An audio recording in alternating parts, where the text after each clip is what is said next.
back with another episode of the Young Black Suburbans. This is episode 2 with Tim Witherspoon Sr. He's in the studio today. How you doing, Dad? I'm doing all right, Kent. All right, use some sanitizer. I can't do this because I hurt my hand. Oh, you can't? Oh, well, we going. I can't do like that. You can't snap? Well, was at the fight and Justin, when I was holding my hand instead of a pad, and he went like that. Yeah. We actually going to talk about injuries in the sport of boxing later on, but the first podcast that we had with you was a hit. It had the most. It was a hit. It was a hit. It has the most views out of all of our podcasts so far. Right after we shot that podcast, you were like, "We got to do another one." Wow. That was a hit, Tim. It was a hit. Yeah. Man, that was some good stuff. Huh? How you gonna... No, don't cut it all out. Just the part where it's going to turn the game up. Okay. You were interested in coming back on the show as well. You felt like there was a lot that we left out, that we didn't talk about, that you could elaborate on, and a lot of stuff that we did talk about that you wanted to speak more about. So I figured this time around, we will focus a lot on the boxing business and a lot about things that go on internally in boxing that people really don't get to see. You know, a lot of fighters, they see that they came into situations and it didn't work out too good for them, but they don't know why. In boxing, it mostly gets blamed on the fighter all the time when there's a whole bunch of different pieces to the puzzle that come into play. And what really happens at the end, the fighter is the one that gets hurt. You were, one of the most outspoken about this in the business. What is your point of view on the inside, the internal doings of boxing? Well, when I first started in boxing in the amateur ranks, a lot of young people really don't know about the business. They just want to box and everything. If we're talking about the same thing, yeah. Okay. They don't. What I did was, I was in college. I got hurt. I was a football player. Came home. People in the young guys in the neighborhood were boxing. So I decided to go to the gym. But training and everything, I was training and getting ready. I didn't think about being a champion. I just wanted to box. Then eventually, I was a good amateur. Only had 7 amateur fights. Then I turned pro. And I didn't really want to turn pro. I wanted to go to the Olympics, and I was encouraged not to. These are a lot of things that young boxers don't know when they first get into boxing. Well, I wasn't thinking about championship. I was just thinking about training, winning fights and all that. But eventually, I ran into a wall because I didn't understand what was going on, and really wasn't educated about what the future would be about me. Right. So I was amateur, then I turned pro. They pushed me. Who made you? Yeah, you were about to say they pushed you. Who made the decision that it was time for you to turn professional? You didn't feel like you were ready for it, or you just had a different dream? I didn't know. And most young people, you could easily get pushed. So my trainer name was Clarence Booker, and a lot of people knew him, but I didn't know. Right. He was my trainer, but I didn't know how good he was. I was supposed to go to somebody else. Mm-hmm. And then he was pushing for me to turn pro. He tried to keep me from around a lot of different people that knew about the game. One day, these people came up to me and said, for instance, how come you didn't take that sparring partner job with Larry Holmes? And I said, what you talking about? He said, well, we told your trainer that they were paying $1,000 a week or $1,500 a week, that they wanted me, they heard about me, and he never told me. Right. So that's some of the things that young boxers. That was your first feeling of kind of like being deceived in the business? Yeah. How did that make you feel? Well, I was kind of upset because I felt they had a lot of opportunities if I would have went there, and he would have been along with it. But with me, but he was looking at other people speaking to me and taking me away from him.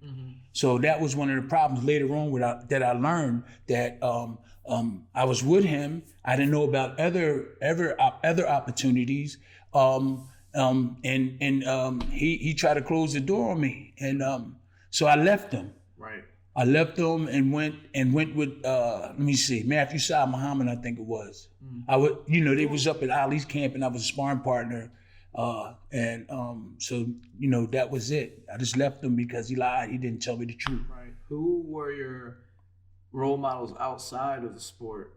The people that were guiding you that had nothing to do with boxing but knew that you were doing something. Who was looking after you? Wasn't nobody really. People that really couldn't believe that I was going boxing and everything, and from the neighborhood. I didn't have no support. My mom didn't want me to fight. Let me see. And people was like, Timmy boxing? They didn't believe it because of the way I carry myself.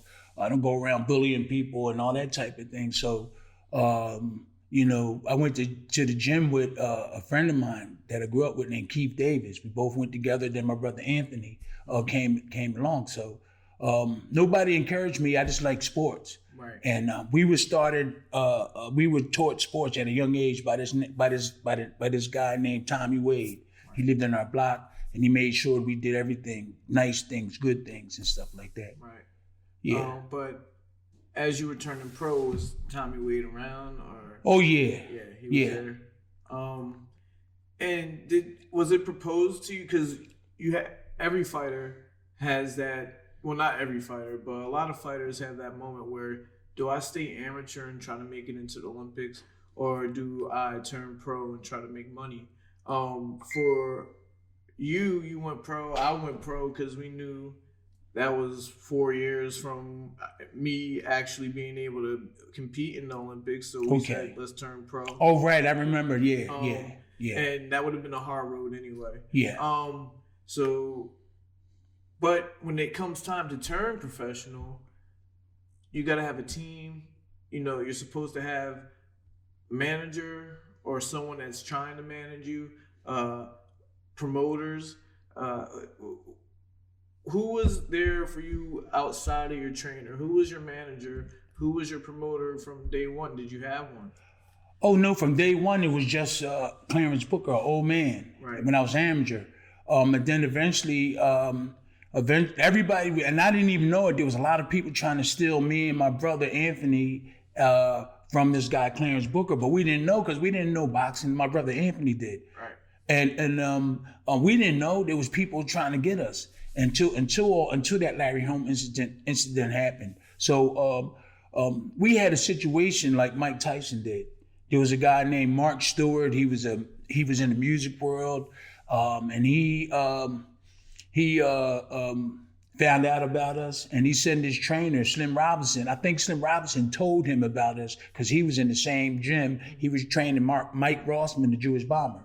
So he told Mark Stewart, and then I forgot how we wound it up with Mark. I left Clarence Booker, went to camp, and then I found out a way to keep in touch with Slim Robinson. Right. And that's how everything went. I left him, and then he treated us good. Mark Stewart, right, he put us in apartments, brought us cars, and made sure we was in the gym every day. He paid the trainer. He had everything for us, fitness and everything. Right. And then eventually that went down south because they did something wrong. My management, they was involved with drugs. Right. And that's what led us to be with Don King. Right. When they got caught. Yeah. We were Tim. We had everything. We was pushed. We had a good trainer. I think the best in the world. We didn't have to want for nothing. And then everything started going downhill when they got caught. Right. And boxing's a whirlwind like that. One day you'll be on top, or one day you'll be expecting to fight, and the next day the fight will be off. There's a lot of waves and a lot of unexpected stuff that happens in boxing. That kind of set the tone, though, for what would be a long part of your career with Don King. Yeah. What was your first experience meeting Don King? Okay, I had several fights before we actually set foot in his area, and so I was fighting in Atlantic City. I forgot what it was. I knocked him out. I think it was Alfonso Ratliff, a good friend of mine. You know Alfonso, right? Yeah. So I was fighting him. We was down Atlantic City. Donald Trump, everybody was in the audience. Don and them down there laughing and stuff. And so I knocked Alfonso Ratliff out, and I was throwing my hands up.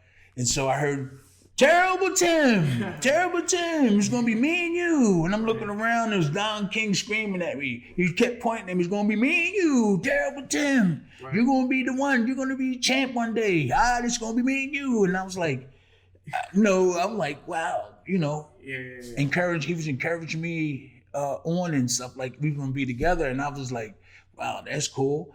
But I never thought about it. I just kept on going. I kept on training. But that was the first time when he was screaming from the ringside. Yeah, and then eventually, I guess you get a phone call and they say come to his office, or how did because you had to have some kind of legality or some kind of no. What happened was my manager Mark Stewart was affiliated with Larry Levin. That was Dr. Snow. They called him Dr. Snow. And they were from alleged selling drugs in big quantities. And we didn't know it. The boxers didn't know it was me, my brother Anthony, Artie McLeod, who is Bernard Hopkins' uncle, who is a real good boxer, Sterling Quick. There's a whole bunch of boxers in this building in Center City with musicians and everybody. It was all in the building. They got busted. So Mark Stewart brought us all in the room and said, "Hey, I want to direct you to Don King because he's the man that's going to make you champion. We got in trouble." He said that we got in trouble. He said, "I can't handle this anymore." So that was the first time that we heard about going with Don King. Right. So you really didn't have a choice. He gave your contracts to Don King in a way. Because he was done. Well, he said that Don is the man that's going to get you the title. You're going to be champion if he's the best one to go with. Right. This is what Mark said. And what most people don't realize at the time, if you didn't go with Don King, it was going to be hard to fight for. At that time. He had a monopoly on. Did you know that when he signed, when you got switched over to Don? I knew that he was a powerhouse. Yeah, I knew that he was the man, but we were trapped in a way. My brother Anthony didn't want to go. Right. I had to go because I didn't know which way, what was going on, so I had to go forward. Anthony didn't go. Right. So he stayed, and I think he came with us for a little bit and then left. Right. But I just had to go. I didn't really know about boxing, so I just went forward. Right. Mark said, "No, you got to go with him." I didn't want to go, but then we was like forced to. Then we went. Do you remember your first fight underneath Don King? The first fight was under Don King when we wasn't even with him, and I found that out later. Whoa. Yeah. So, can we elaborate on that? That's why I need to have more of these interviews because I'm a rusty nail. So I can't remember I think the Alfonso Ratliff fight was the first one, I think. When he was in Atlantic City, I think it was at Trump Plaza, I think it was. And he was there, I think it was there. We didn't even know we was already with him, but we fought like 2 fights before we really knew. It was with Don King. Right. So you always hear about people not happy after the fight. How was he as a promoter in between fights? You got to go to training camp. Okay. You got to be supplied with certain things to live. And was he a good promoter in that sense where he would take care of the fighter in between fights? Yeah. He if you needed something, he would give it to you. But he'll take triple back. He'll take triple back. For me, when I went to the camp, for some reason, he was really cool with me. Like around people, he would show the Don, hey, all this stuff. But when we got in privacy, I noticed he liked me. Right. So when I went in some of the fights and showed that I wasn't scared, and I went in there and fight, I was in front of people, I stood my ground. If you didn't stand your ground, you was in trouble with him. He didn't like that. Right. He wanted you to stand up and rumble. This is what Don did. So for some reason, and he had some type of affiliation with Philly. There's some people in Philly that had affiliation with, and I think that that might have helped a little bit too, you know. So when I went there, I didn't know a lot of stuff that was going on when we went up there, but that's the way it went. Yeah. And so he goes on and he promotes your first championship fight with Larry Holmes. That was your first attempt. Yeah, that was. Yeah. You had 15 fights, I think. 14. 14. Yeah. And Don puts on.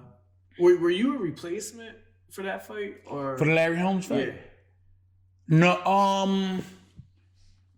no, I wasn't. Right. It was. No, I wasn't. It was set. Yeah. Can you tell us about how that promotion was? How advertised it was? How it was put together? Do you remember? Yeah. Well, I know it was big. I was undefeated. Larry, Don King, they just in the very beginning when they offered us the fight, I told my trainer, I said, "Yo, Slim, this is a little too close. This is a little too soon. I only got 14 fights." And so Slim turned to me and said, "Man, you're gonna whip his behind." I said, "Slim, I only got 14 fights." He said, "Believe me, Tim, you're gonna whip his behind." I said, "Okay." That's all he had to do was like say it a couple of times. Right. Mm-hmm. And a lot of people heard you say that, Slim was the one that helped you believe that you could beat him and other guys. Mm-hmm. But what they really don't know about that fight is that there was a Philadelphia versus Easton kind of thing going on with Larry Holmes. It was, yeah. And, he wasn't really nice to you at that time. Okay. Yeah. Do you remember feeling like you didn't get respect from Larry Holmes at first? Yeah. It didn't make me feel bad. Right. It didn't make me feel bad. It made me angry. Mm-hmm. Because he said to me that he was gonna knock me out, take my girl from me, knock me out because I'm broke. He was going around saying all that. Yeah. He didn't know where I came from.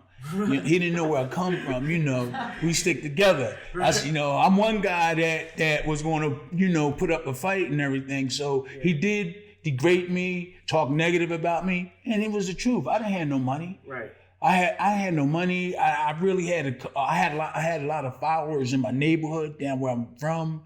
People didn't know who I was. I just wanted to go in there and whip his. By him antagonize me, all before that backfired on him because it made me angry. Right. And I had a trainer that was going to generate that into positive energy, right. And so we could whip his behind. Now, wasn't there an altercation in the hotel? Yeah. In the Dunes Hotel. Yeah, he moved my sister off of his floor or something like that. Yeah. Well, how's the story go? Like, okay, they were on the same floor. Yeah. What happened was we were in David Bay, Mitch Green. We was all down in the lobby. We was all talking and everything, and then. No, that was something else that was different. That was different. So me and your uncle Stevie, and I think your uncle Anthony was downstairs, and we was walking. So we heard the police running upstairs. They were saying there's a fight on the 14th floor. Mm-hmm. So I said, that's the floor. That's the floor that Lynette was on. Yeah. So I said, oh, let's go up there. So we ran up there. We knocked on the door. And Lynette, and they let us in. And I said, what's going on? He said, well, Larry Holmes and them want us off the floor. They was hollering at us and everything. So I went in the room. I started getting mad. And I was like, man, what's his problem and stuff, right? So then a big knock was on the door. Bam, bam, bam. And I said, so I went and opened up the door. It was Larry Holmes. It was his bodyguard, Bobby DiGiulio, and another couple of people. They said, yo, they got to get off the floor. And I said, what? I said, what you talking about? It was like, get them off the floor. And I was like, so I went after them. So they started grabbing me. Lynette's grandmom, Cecilia, she grabbed me. And then Linda, Lynette's mom, they was grabbing me. Said, get back. get back. So the grandma pushed me, you get back, and she started fighting him. Cecilia, she started fighting him and everything, and I was just trying to get him. She was get back in there. She was fighting the bodyguards. He said, then I heard Larry Holmes said, because I was trying to get to him, and I heard Larry Holmes say, just get them off the floor. And then we slammed the door, and then everything cooled down. They moved him from his floor to where I was, to my floor. Yeah, but he was disrespectful. He was screaming, getting him off the floor, and all this stuff. And I wanted to fight him right. I said, me and you right now. Right. Let's go downstairs. Right. And he turned his face. He turned his face like he didn't want to rumble. Right. So I said, it was all trying to just get you scared before the fight, maybe trying to rile you up. He did a lot of that, Tim. Yeah, he did a lot of that. Down in the lobby, he tried it. 60 Minutes was walking down Caesar's Palace. So that's what I was talking about. Me, David Bay, Mitch Green. We were standing there, had a drink in my hand. It's on 60 Minutes. Right. And he tried to intimidate me. Right. I said, let's go now. And, he came by, and I'm going to knock you out. And I said, hey, let's do it now. Right in front on 60 Minutes. It's documented, too. So I wasn't going to back off. Right. And the bell rung. Everybody knows what happened in that fight. It was a very close fight. I never come across people that say that you lost a fight. To me, it was close. Ben Doherty in England. Oh, yeah. Remember Ben? You got something more. Yeah. I know Ben. Ben Doherty. That's my man, Ben. I'll have him on the podcast. We'll do it. You gonna get Ben on? Yeah, I'll reach out to him. Okay. But you end up losing. Yeah. The decision on your first title fight. Do you remember how your interaction with Don King was after that fight? How many years ago was that? Was that? I barely seen him. I barely seen him after the fight. Right. I think they. Do you remember the pay was? The pay was like 55,000. Yeah. I think it was like 125. And out of that, I got like maybe 50. And I fought the champion. I fought a good fight and everything. Yeah. Just learning. Were you too young at that time to realize that you should have had more share of that money, or did you realize that we were trapped? Yeah. We were trapped into a situation where we really had no. When Mark Stewart sold us to Don, we was at his mercy. Right. We either fight or we retire. Right. So that's what we had to do. So when we went with Don King, we had to do everything that was in the agenda that he had, everything. And if you didn't, you had to go home, okay, or go get a lawyer and fight him. And most likely you would lose. Right. So you end up getting an opportunity to fight for the title again. In between fighting Larry Holmes, then you come up and you fight Greg Page. I don't know how many fights in between. I didn't do the research on that. I think it was the very next fight. The very next fight. You got two back-to-back. Well, no. It was Greg Page. I fought somebody in between that, a warm-up fight, and then I fought Greg Page. Yeah. And the question that I wanted to ask is, you end up winning that fight, becoming Greg Page, becoming world champion. At that point, was it everything that you thought it was going to be? Did you feel like a champ at the time? Nah. Okay. I didn't feel like a champ. Greg Page was also upset about something, and I really couldn't get 100% of why he was, but I kind of figured out what it probably was. It was probably about money.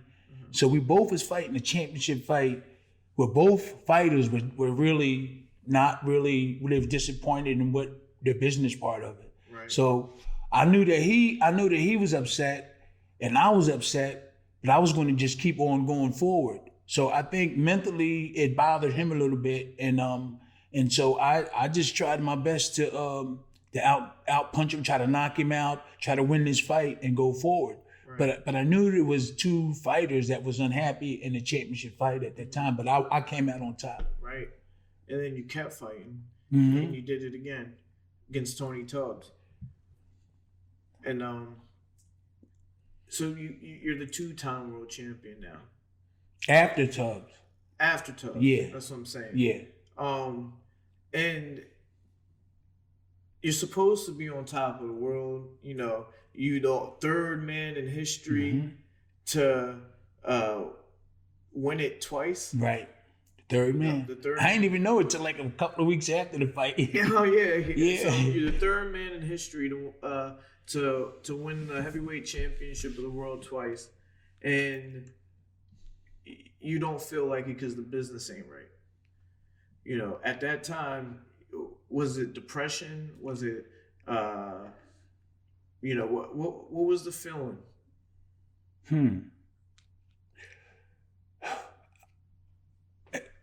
There wasn't no depression. It was anger.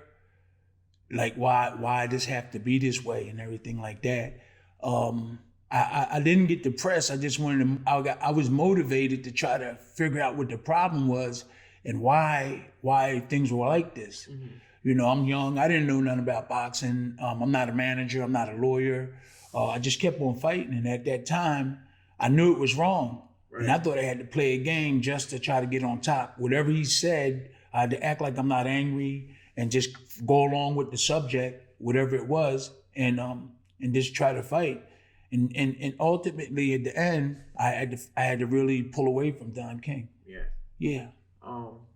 And you did, and that led up to one of my favorite fights of yours. It didn't lead up to it. You left him. Let's talk about how you left him, actually, before I jump, so we can just be in chronological order a little bit. You fought Bone Crusher Smith the first time. Mm-hmm. You beat him every round in the shutout. Mm-hmm.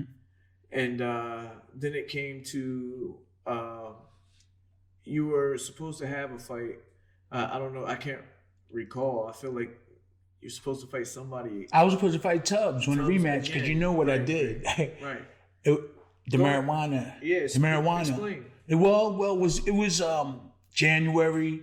We were training hard and everything. So we were down in Georgia. It was down where the fight was. And so there was a party. My birthday was on the December the 27th, and the fight was on Martin Luther King Day. I think it was the 16th. So I was in good shape, boxing everybody. We were training, we were running. And so there was a little party. And so I happened to step outside and they were smoking marijuana. Mm-hmm. And I was like, oh, you know, they smoking. So I forgot who it was. So I went over there and I smoked with them and not realizing that they were going to test me. Yeah. I didn't know about to really think about the testing and everything. Why did I do that? You know? So I went over there and I was smoking, and then I came back in. I didn't realize it till after the fight when they came to get the urine. That's how much I didn't really realize what was going on. And then all the repercussions, that everything that happened, they came down on me hard, sent me to the rehab. Okay, so I tested positive. I fought Tony Tubbs. I won the title. And another thing too, Don King, what happened? I think that the test was negative, right? And then he made it positive. I don't know, it was a whole big mess. And then he just withdrew and left it positive because he wanted me to win, because he wanted Mike Tyson. He wanted to get Mike Tyson. So after the fight, my urine was supposed to be negative, right? Mm-hmm. But I can't remember right now. Right. But anyway, he made it negative or something, but it really came out positive. It was a whole thing they was trying to do so I could go ahead on and fight Mike Tyson. Right. And I just forgot.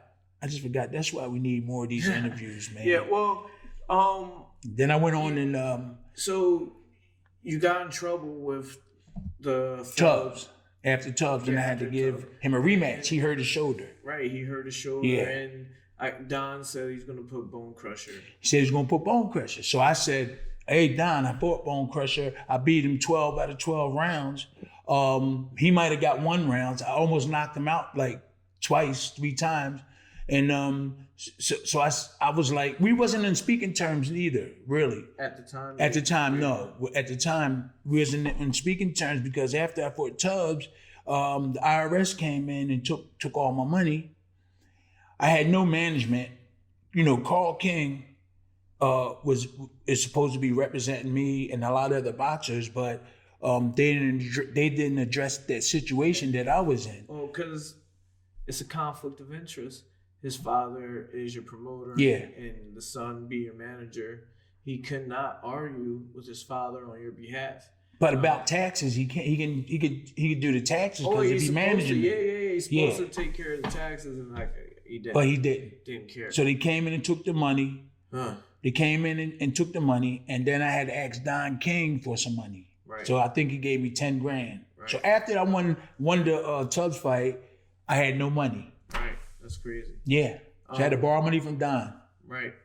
And how did that make you feel? You're risking your life, trying to feed yourself, your family. Yeah. And you're coming out with peanuts or nothing at all sometimes. As a fighter, how does that make you feel? Well, all the fights before that, I was feeling down, but still had to win. No, he was robbing. He was taking the money from several other fighters also, making them feel down so he could business-wise take their money. It was all disfigured, everybody, because they wasn't getting paid properly. I just wanted to fight back.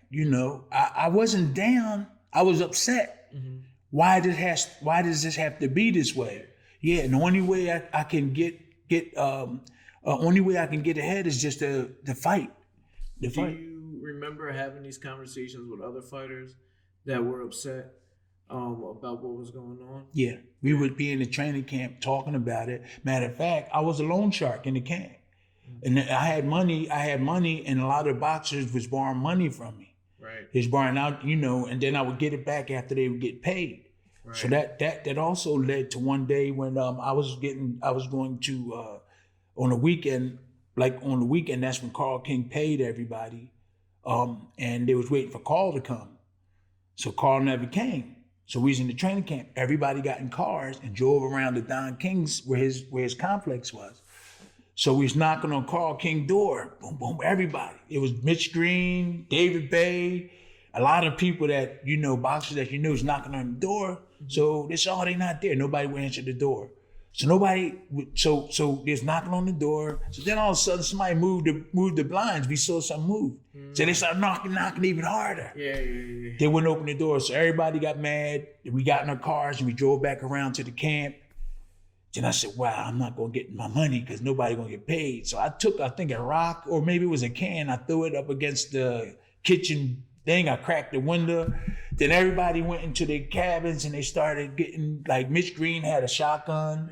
David Bay had a pistol. There's a lot of other people had guns. They started shooting up the camp. Yeah, they started shooting up the camp. Mitch Green shot a bird. I'm serious. Mitch Green said boom and hit a bird. Right. Yeah, hit a bird. So they shot the camp up and Don King heard about it. Yeah. Don King heard about it. He was on the West Coast and he flew back. And how he found out when it rained, there was like water seeking through that's one way he found out. Water seeking through the dorms. Yeah. And so he came into the camp and he was in the office and everybody had to come into the office one by one. He was criticized. He was like disciplining everybody. Right. I heard you did this. I heard you did that. You don't get no money. You got to go home. He sent your uncle home, Stevie, because I think Stevie shot one of the windows out with one of the guns he had. Yeah. So after that, Abdul Rahman was Muhammad Ali's security guard, and he was with Don King, making sure that nobody bothered Don. But he named us the Raiders of Boxing after we shot the camp up and wrecked it. And we came back and he was like, y'all did the right thing, man. He told us that. Wow. But Don didn't know that. Right, y'all the Raiders. And that's how that started. It sounded like you had a little camaraderie with the fellow fighters at that camp. You remember some of the training sessions and the sparring and yeah. and things. Who was your sparring partner up at Don King's? Well, everybody, Clinton Barnes, everybody, he would have us all there sparring each other. Even if we had to fight, I sparred with Tubbs. They had other boxers. Zuma Nelson was there, and David Bay, Mitch Green. We all had to spar each other. Greg Page even came, and I sparred him. So we were all in the camp. Everybody was miserable. And the only time they got happy, things were kind of cool, is when the training was over. We go down to the bar down the corner and everybody get a beer. Right. And sometimes Carl King would go with us and talk to us. Yeah. So I seen a little bit. I seen Carl King trying his best to man, I wish my dad changed his attitude about certain things. And he was trying to cool with us, talking to us. Yeah. But his hands were tied. Huh? His hands were tied. He couldn't really. Yeah, his hand was tied. Yeah, but he would afterwards he would talk to us. Man, I'm gonna talk to my dad about getting everything right, man. No, he would say these things to me, right? And he would be with us. He would come with us, the boxers, and talk to us. And oh man, I don't know. I'm gonna see what I could do. But his hands were tied. Yeah. So you throw the Frank Bruno. Bone crusher. Sorry. The Bone Crusher fight. Yeah, I feel bad. You throw the Bone Crusher fight for a reason. What made you think that okay, I'm not gonna go this whole fight. I'm just gonna go in there and get it done with. Well, I thought the time was up for me for me to keep kissing behind and just going in this direction. I just got fit. Controversy. Sorry for cutting you off. Oh no, it's okay. But, sometimes I'll be online and you can go through forums where they're still talking about the Frank Bruno fight. I mean, the Bone Crusher fight. Yeah, Bone Crusher, yeah. Because we're going to get to England in a little bit. But the Bone Crusher fight, and some people are like, why would you do that? You're fighting. I don't believe that he really threw the fight. I know. They say that. This is your chance to really say from your point of view what happened and why. Okay, we all were in the camp. It had to be 11 o'clock before lunchtime. We were sitting outside one of the dorms. The kitchen was right here. He told one of his workers to get everybody out here. And everybody usually come when Don come. They come to talk to him, maybe want to ask him could they get money off of him. So he pulled us. We was all in front of the dorm that I sleep in. There's 3 big, nice dorms. And he's talking about Tyson. He was saying to the heavyweights, he said, y'all better get in shape. There's this young guy out there. His name is Mike Tyson, and he's kicking ass. He's knocking people out. He said, y'all got to get in shape. And this was his reason. He came in, he was trying to get Tyson then. So after the meeting, we were all saying, well, this young guy, man, he probably ain't nothing. Ain't nobody, we didn't take heed. And then when we seen him on TV, everybody's like, oh, wow. So everybody started training, not because everybody just started training, all the heavyweights started training hard, because they might call him next. Right. Don might have them next as an opponent. Right. So I remember when Don came, and that came and told us, and then I said, you know what? He don't care about us. He cared about that young guy, Mike Tyson. And that was the atmosphere in the camp with the heavyweights. He don't care about us no more. He want Mike. Right. And he eventually got him. Right.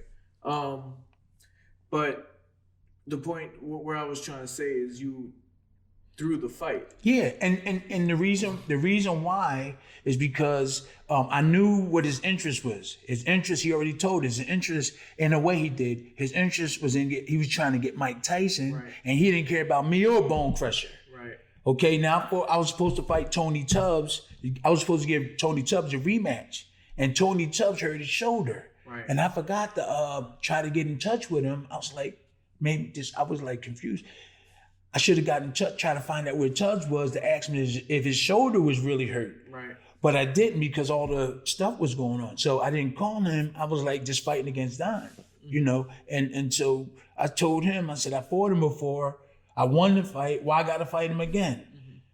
So it ended at that. We went to training camp, but Don found out that we had a group of lawyers trying to get together and help me out. He found out, so he thought they was up in New York.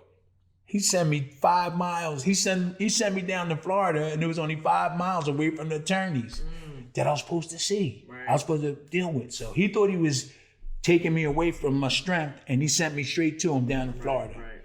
And I was getting ready for the Bone Crusher fight. Right. So you knew that if you lost the fight, you would be out of the contract? If I lost the Bone Crusher fight? Yeah. No, I think I would still be involved with him. Right. I think you just didn't want to go through the fight. Yeah, I didn't want to fight him. I already fought him before. Right. I wanted to fight Tubbs. I thought that was it. I owed Tubbs the fight. I don't owe Bone Crusher. I knew what Don was trying to do. Right. He was more interested in Mike. So he didn't care about Mitch Green. He just wanted to get Mike, and he eventually did. So eventually, how did you ultimately get released from Don King? Okay, let me see. He didn't care. The key is he didn't really care. So after the Bone Crusher loss, he didn't care. He wanted to give me the contract. Yeah, he didn't care about me. So after that Bone Crusher fight, he didn't care. Right. So you eventually get released. How was that feeling? Your first days away from Don, the promoter. I felt really good.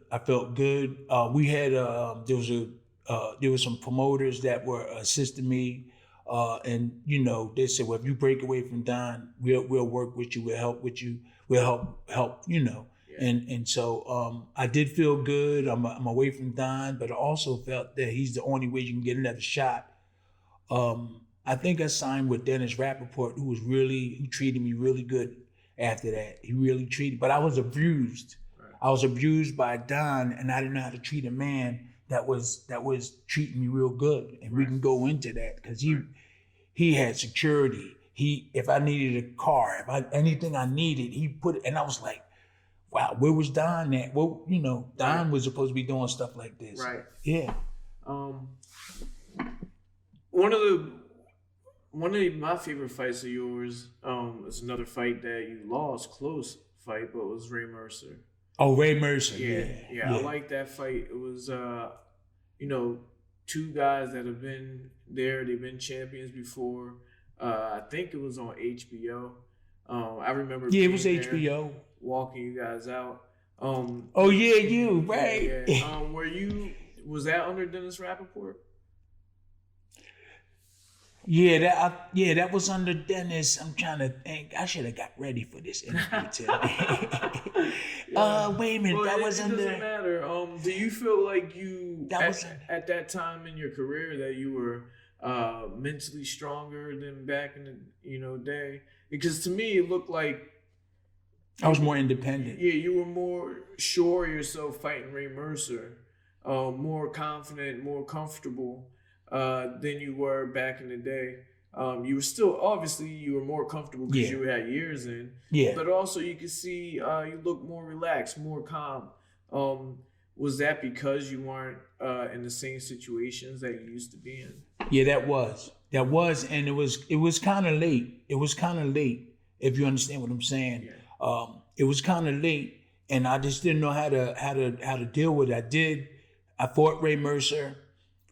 Dennis Rappaport was with me then, and anything we needed, he gave it to us. Right. If we needed sparring partners, he put it in. If we had to go somewhere, if we had to go to England and train, if we had to go to South America, he paid for it. He sent people to make sure we had everything in the camp with us. He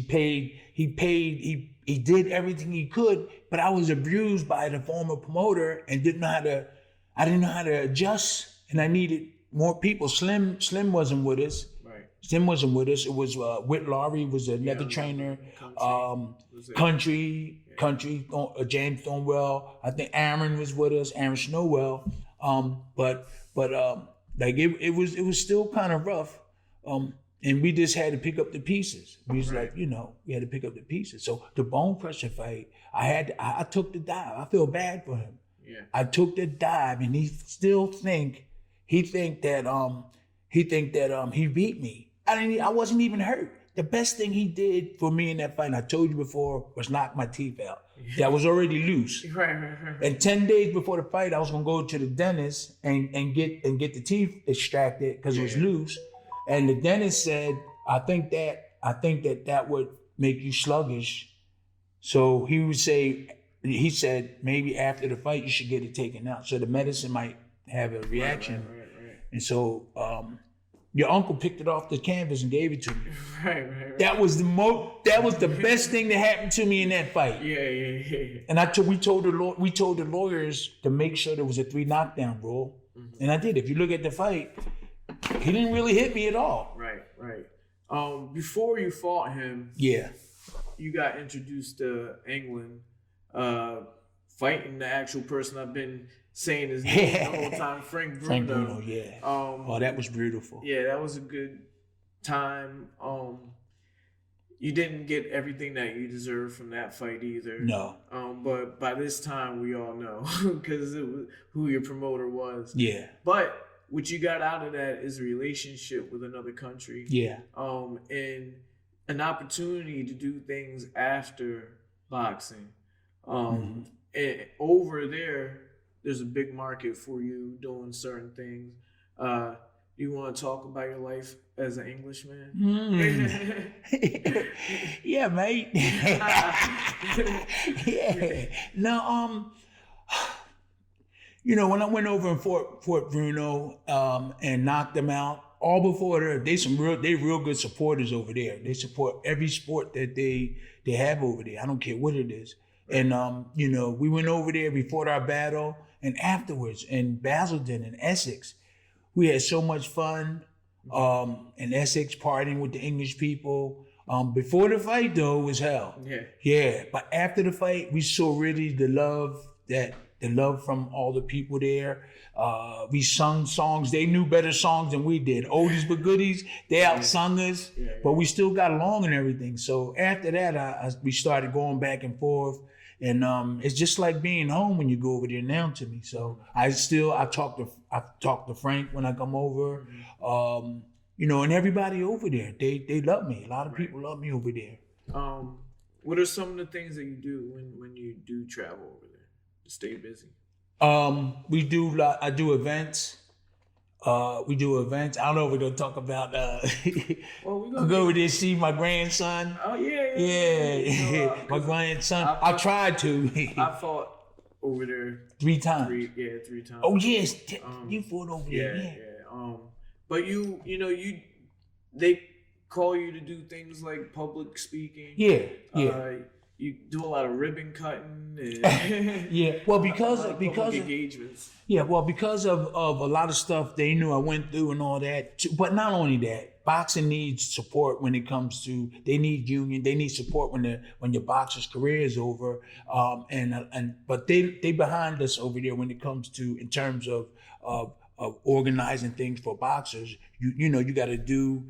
You got to do what they say. Right. And like that. So I was just trying to go over there and just spread a little love on those terms because it's kind of bad over there when it comes to percentages and boxers and what they can do, the licenses and all that. It's worse than over here.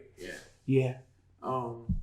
And some things the things that come with boxing, everyone knows, but we really don't talk about are brain injuries. Oh yeah. We have a lot of fellow fighters that we know who don't have the same motor skills.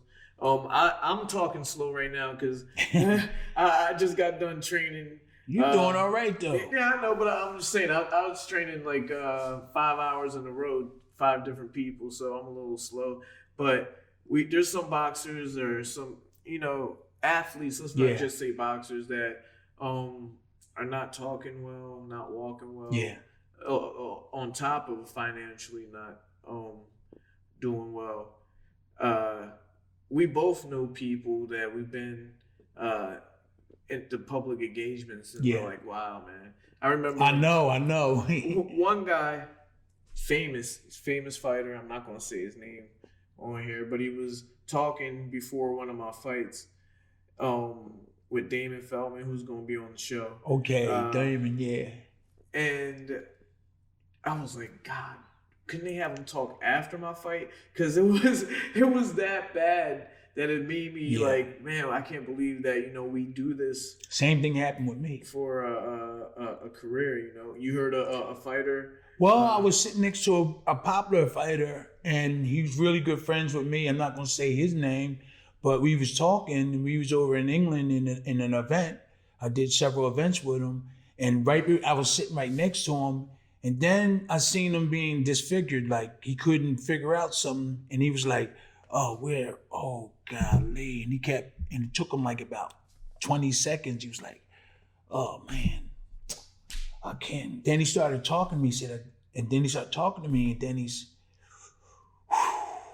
but then as soon as the show started, everything clicked in, and it was like he never was like that. Right. And then I said a couple of words to somebody else. I said, oh, I can't believe it. And then it's kind of like happening to me a tiny bit now, you know. Yeah. He's a good boxer, champion too. Yeah. And that's some of the things that brings everything that we've been talking to in perspective. Yeah. You know, fighters and other athletes, they risk their lives. They hit each other nonstop on the football field. Boxers are risking their lives without unions, without medical care. Yeah. And at the end of the day, the promoters are not taking any punches, but they're getting a big percentage of these fighters. And I say it candidly because if you don't say it sharp, people might not get it. It might go over their head again. But these promoters pimp out these fighters and don't care about them after their career. All the fighter is a prostitute to the promoter who is a pimp. Don King is not the only one out there. He's the most famous. Okay, yeah. He's the most famous one, but you know, there's been situations where I didn't like what happened with the promoter in my situation.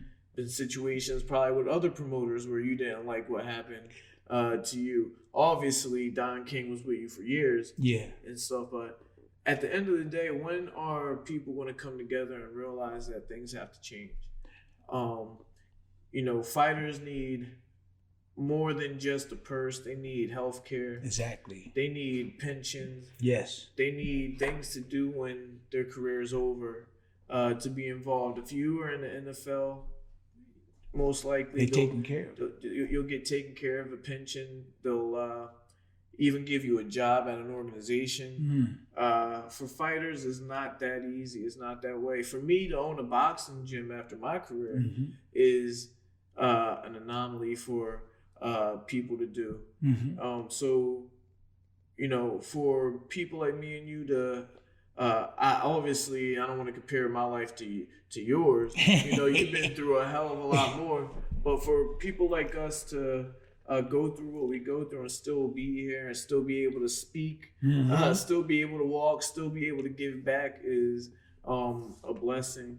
But not just that, we still able to fight too. Still able to participate in what we do. How do you coming in and working out at the age of what, 60 42 63. You coming in still working out, you getting your miles in, hitting the heavy bag. How are you feeling today after all that hoopla that we just talked about? Listen, I feel good. I feel good that I made it through all those obstacles, and I can talk, I can walk, I can socialize with my family, my kids, and what really makes me happy is that I see that my kids are successful, they're happy, they have their little ins and outs, but I see that they really doing really good. and not maybe hurt from maybe stuff that went on and coming up. If they left it alone. They think about it, but they're gonna go forward, and they're not gonna let nothing stop them. And that's what happened with me. I knew there was obstacles, but I wasn't gonna let it stop me, because I knew they had people that I had to look after too. I had to look after, and I felt like you had to drive. Huh? Something that drove you. Right. You installed that in your children, and we're all doing that. Well, they automatically started going in a positive direction. Y'all guys, I was like surprised. That made me feel really good too, because you didn't wait for me. You just went and did what you had to do. And I was like, I don't have to do that much work just to be, I swear. Man, a lot of parents have to go triple and quadruple time just to just take care of the kids. Yeah. I really didn't have me and your mom really didn't have a bad situation as far as like in terms of taking care of you. Y'all guys was independent. Yeah. So for you, what in the future would you like to do with Tim Witherspoon, 2-time world champion, the brand? What are your goals and your aspirations in life? Because you still got a lot of life to live, still got a lot of things to do. Like I said, we still can talk. What's in your future? Well, my thing is that right now, all the stuff that happened with Don King and all that, I left it alone. The last time I seen him, he said he loved me, and I said I love him back. The same with Larry Holmes. Well, Larry Holmes, our relationship thing ended real. I mean, not ended, but the negative was it wasn't a long-term thing. Right. After the fight, we were okay after the fight. But with Don King, too, also, he said he loved me. I said I love him. It's over. So he had to deal with a lot of things in the world that he did. That I don't have to be the pusher to push that Don King is over, because I got to deal with my family. I'd rather be with my family than to keep pushing negative stuff about Don King. Right. So that's what I chose. I chose to be with my family and forget about them. What happened to all those rich people, those managers, promoters, when we were fighting to try to bring justice to boxing? Where were they? Then. So I left it alone. So let them try to figure out what to do with the boxing, and let's make it a better place. We trying to do unions. Yeah. Look, I'm coming on your podcast and speaking, and really I feel I need practice. Yeah, but you're good. I'm doing all right. See, I'm not doing good. You're working out right now. Okay. This is so I asked you, can we do it over and over, and I need practice so I could do good. We're gonna get you your own podcast. Okay. So like there's like that's the thing. We have to take care of the boxers when their career is over, and that's what we're trying to do. Like I told you about Paul Johnson in Minnesota. There's other people. There's a lot of organizations. They coming. We the only sport that don't have support. Yeah. So after every interview, I feel like I didn't do a good job. Right. You tell me, Dad, you need to start reading books and stuff. They build it up, and I'm doing that. I'm trying to do that. And so after every interview, after every fight, I never felt satisfied. Right. Like I could have did better. It's part of trying to be a perfectionist. I feel that way too. I feel like after each one. But what happens is I watch it back on YouTube. Okay. Or whatever, Apple Music or Spotify, and it looks great because of our producer Jordan. He cleans it up. But I have the same issue too, where I come into the gym and I'm like, man, I could be doing so much more. I could be doing so much better. But that's a good thing. Other people don't see that. They see a good job. They see how far you come, and that's what a lot of people got to do. They got to realize how far they came. Yeah. And you've done a lot of work. And basically, I wanted to have you back on the podcast this time to speak more candidly about things that happened to you. I didn't read the books though, like you said. Right. I read the book. I started reading half. I read like a quarter of Terrible Times. The book. Right. Yeah. Your book. Yeah. And we're gonna do that again. We're gonna have another one. But this is the end of the Young Black Suburban kicking me again. out. We had a nice episode. I think your fans and